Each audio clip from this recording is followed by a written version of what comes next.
So listen, we got the Sprite segment. It's a special moment, you know what I'm saying? It's presented by Sprite. We take a look back at influential moments of hip hop. Yeah. Obviously, you know what I mean? Like we said up top, you one of them guys that's been a through line. Give thanks. You know what I'm saying? Thanks, Through the history of hip hop. September 94, you dropped Used to Love Her.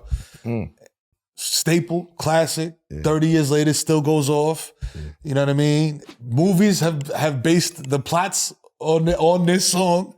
You know what I mean? Like when you look at that, like that era of creating that song and that music, that vibe, what's the thing that you miss the most about it?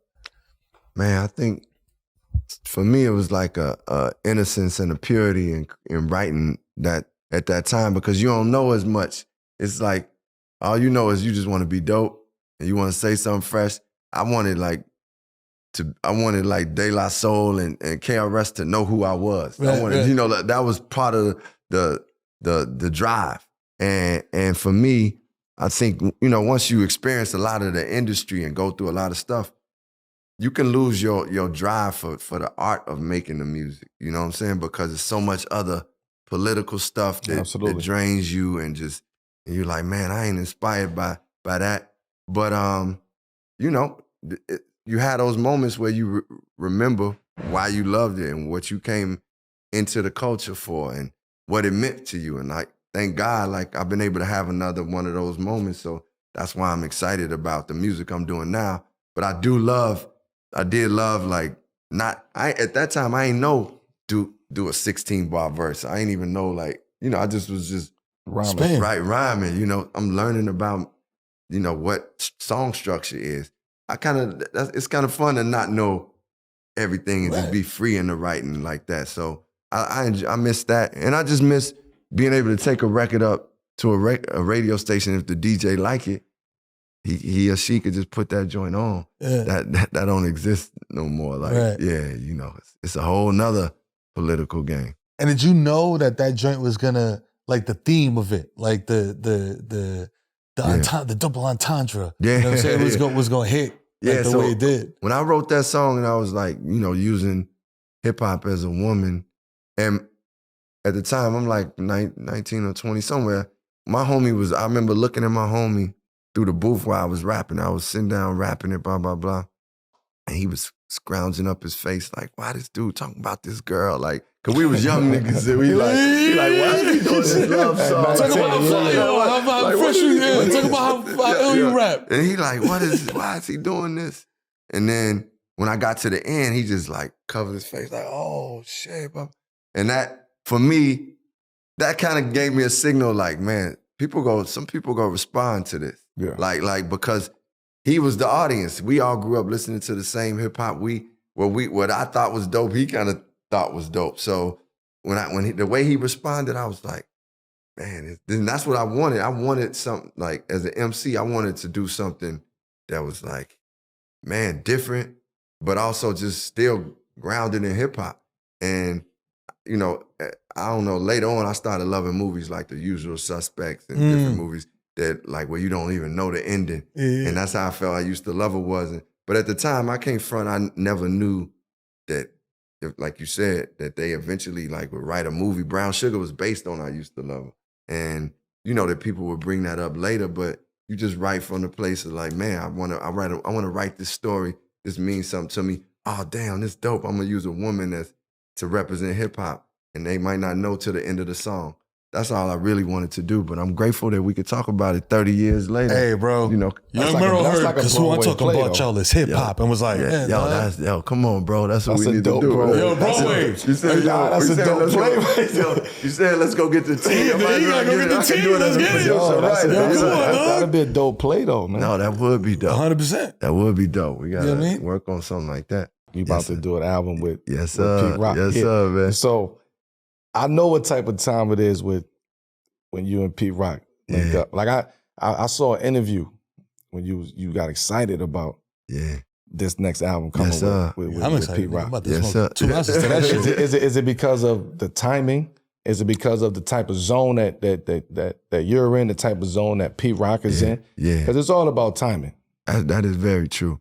I think you hit it. The timing, for me, like the best music did is when I'm like just the most inspired and I'm kind of at home, meaning home is like boom bap for me. Hip hop is home, you know, and Pete Rock, like this whole 50-year, the 50-year celebration of hip hop really, it reinvigorated me about just how much I love the culture of hip hop. Like, I was at that New York Yankees the Yankee Stadium game. Yeah, dog. I was at that concert just, man, I stood in the crowd for 5.5 hours just watching Mobb Deep, watching Lil' Kim, watching Snoop, watching EPMD, Red and Nas, and Red and Meth, you know, Ghostface.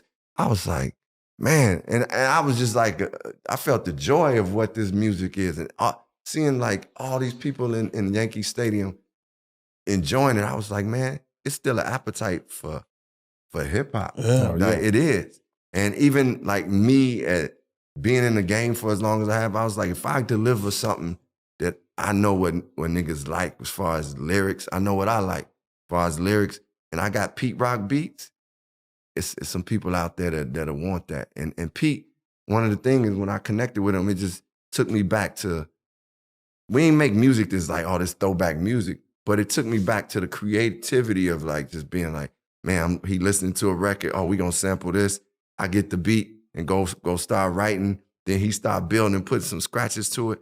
Yo, that brought like a love that I'm like, oh man, I forgot how this feel like. And that's what, to me, the best music is about, a feeling, man. Like it's like, more than sales or more than like who you got on the track. It's like, what does this music feel like? Like when I put on music, I want to feel something.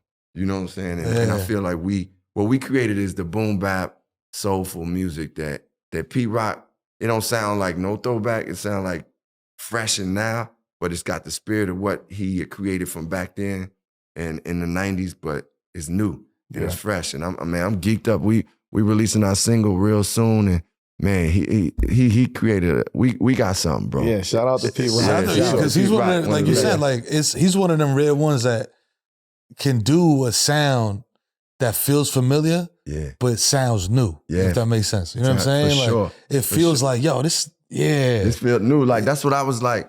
I got around him and was like, he was playing me different beats, and I was like, man, you forget that this dude is timeless. Some people got a timeless sound to them, you know, and Primo beat always gonna go. Yo, Primo, Pete man, Rock beat like, always gonna go. Yo, Pete Rock, you know the Pete Rock sound. Yeah. Yes, sir. You know that. Yes, sir.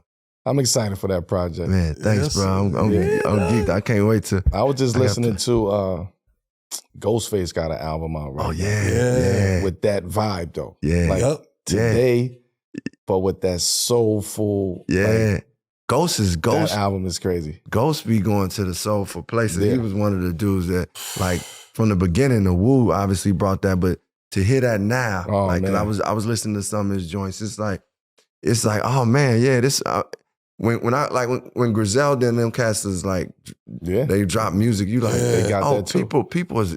People like that soulful hip hop that's just raw and beats and rhymes.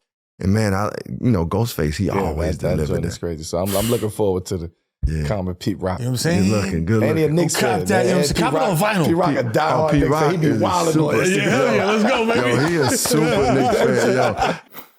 Everyone's got a thirst, you know that. A drive to be the next big thing, to put the world on notice. And if you answer when your thirst calls, then Sprite is for you. It is, man. Sprite's for the makers and the creators. You know what I mean? The visionaries putting in work into their dreams. Whether you're shooting a cinematic masterpiece on your phone, filling notebooks with sketches, or up all night turning your bedroom to the booth. Keep going. You know thirst is everything. Mm-hmm. Sprite's made for those who have a thirst for success and are working on turning their dreams into reality. So keep going and remember to be true to yourself. Obey your thirst. Sprite.